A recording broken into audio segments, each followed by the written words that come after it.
नमस्कार दोस्तों, मैं रवि श्रीवास्तव स्वागत करता हूं फिर से आपका एक बार अपने चैनल फैक्ट नॉलेज में।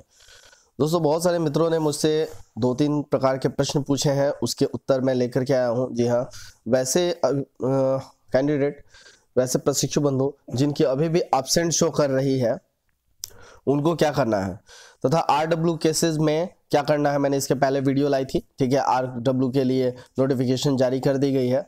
जिनके रिजल्ट में RW आया है उसके लिए क्या करना है, तो मैं आपको बता दूं पूरी जो है प्रोसेस आपको करनी क्या है। सबसे पहले तो RW वाले को मैं बता दूं कि RW वाले के लिए जो नोटिफिकेशन जारी की गई है कि आपको NIOS के हेड ऑफिस बाय फिजिकली, यानी कि अपने आपको वहां पे प्रेजेंट करना है जा करके ओरिजिनल आईडी के साथ। इसके अलावा ऑप्शंस दिया हुआ है, आपको जो है वहां मेल करना है एप्लीकेशन के साथ। ठीक है, अगर आप वहां उपस्थित नहीं हो सकते हैं तो मैं आपको बहुत ही अच्छा उपाय बता देता हूं। ठीक है, और आपकी रिजल्ट क्लियर हो जाएगी, इसकी गारंटी है।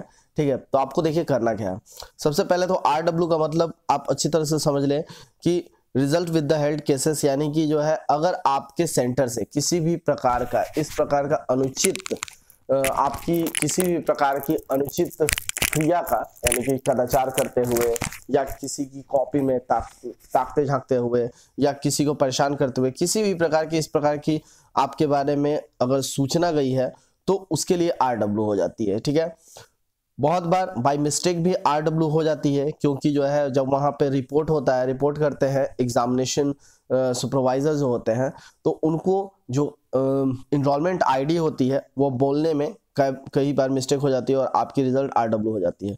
तो आपको देखिए करना क्या है। आप सबसे पहले जहां आपकी परीक्षा हुई थी, ठीक है, वहां के सेंटर सुपरिटेंडेंट से जाके मिले और अपनी एप्लीकेशन में पूरी एप्लीकेशन को लिखें अच्छे तरीके से। ठीक है, और लिखने के बाद से उसमें चर्चा करें कि मेरा RW जो है क्यों हो गया, मैं जो हूँ बहुत अच्छे से एग्जाम दिया हूँ। ठीक है, और यहाँ मैंने सेंटर सुपरिटेंडेंट से भी बात की, इसका इनके हस्ताक्षर भी यहाँ संलग्न है। ठीक है, यह भी सत्यापित कर रहे हैं और उनका सेंटर सुपरिटेंडेंट का उस पर हस्ताक्षर करा लीजिएगा अपने एप्लीकेशन पे। ठीक है, और उसके बाद से अपनी भी हस्ताक्षर कर लीजिएगा, अपनी पूरी डिटेल डाल दीजिएगा। ठीक है, और जो अपनी आप हस्ताक्षर कराएंगे अपने सेंटर सुपरिटेंडेंट से, तो अपनी इनरोलमेंट आईडी, रेफरेंस नंबर और ये सब सारी चीज लिख करके और अपनी कोई भी एक आईडी प्रूफ का, जैसे आधार कार्ड का जो है नंबर लिख लीजिएगा और उसको राउंड कर दीजिएगा पेन से और उनसे सत्यापित करा लीजिएगा सिग्नेचर करके। ठीक है, यानी कि अटेस्टेड कराना है।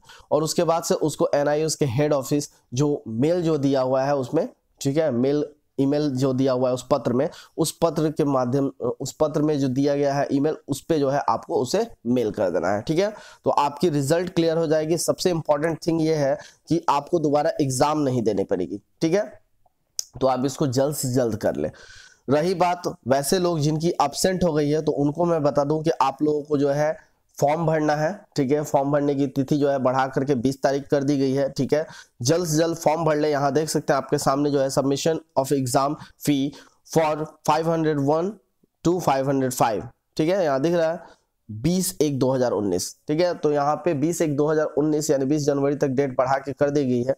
ठीक है, यह डेट इसलिए केवल जो है बढ़ रही है या बढ़ी है क्योंकि आपकी जो एग्जाम है 4th सेमेस्टर की वो बहुत आगे चली गई है। इस वजह से NIOS जो है पूरा का पूरा यहाँ समय दे रहा है ताकि आप लोग जो भी छूटे हुए हैं उनको एग्जाम फॉर्म भर दें। अब एक और बात यहाँ पे आती है कि आपने एब्सेंट के लिए अभी जो है ईमेल किया होगा कि इसको सुधारा जाए। ठीक है, क्योंकि आप एब्सेंट है नहीं, तो मैं आपको बता दूं कि एब्सेंट के लिए जो सुधार करानी है उसके लिए आपकी सही प्रोसेस आपने कर दी होगी।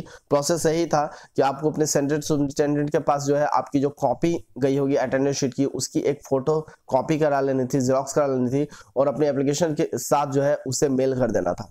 तो वो आपकी सुधार हो गई होगी। लेकिन डेटाबेस में जब भी सुधार होती है तो एक साथ बल्क में होती है, तो सभी जगह से जो है एब्सेंट वाले जो है अभी भी मेल कर रहे हैं और उसकी डेटा अपडेट की जा रही है। लेकिन फिर भी आपको एग्जाम में अपीयर होना होगा। ठीक है, एग्जाम फॉर्म आप भर चुके होंगे, एग्जाम में अपीयर होना होगा और एग्जाम में अपीयर होने के बाद से अगर आपकी मार्क्स जो है कम आती है और अभी एब्सेंट जिसमें हो गया है उसकी मार्क्स अगर ज्यादा होगी, तो दोनों में से NIOS कंपेयर करके आपकी वही मार्क्स अपलोड करेगा जिसमें आपका ज्यादा मार्क्स हो। ठीक है, अगर आप अभी जो एग्जाम देते हैं उसमें फेल भी हो जाते हैं तो भी कोई टेंशन नहीं है। अगर जो पिछली बार एग्जाम दिए हैं उसमें एब्सेंट है, उसमें अगर आप पास हैं तो वही मार्क्स आपकी अपलोड हो जाएगी। यानी किसी भी सूरत में आपको एग्जाम में अपीयर होना होगा, यह मैं आपको कंफर्म बता देता हूं। और प्लीज NIOS जो है यह जो डेट बढ़ाया हुआ है 20/1/2019 तक, तो आप एग्जाम फॉर्म जरूर फिल कर लेंगे। प्यारे प्रशिक्षुओं, बने रहिए फैक्ट नॉलेज के साथ, क्योंकि फैक्ट नॉलेज चैनल आपको कभी गलत सजेशन नहीं देता है, ठीक है, सही सजेशन देता है। क्योंकि जैसा कि आपको पता है कि यह चैनल, यह एकमात्र एक चैनल है कि जो भी जो है आपको न्यूज़ देगा, जो भी आपको आइडियाज देंगे वो बिल्कुल ऑथेंटिक होगी। क्योंकि यह ऑफिशियल वेबसाइट, ऑफिशियल ऑफिस का यह एक यूट्यूब चैनल है। तो मैं रवि श्रीवास्तव लगातार आपके साथ प्रत्येक अपडेट के साथ बना रहूंगा। तब तक के लिए मुझे इजाजत दें। नमस्कार, धन्यवाद, भारत माता की जय।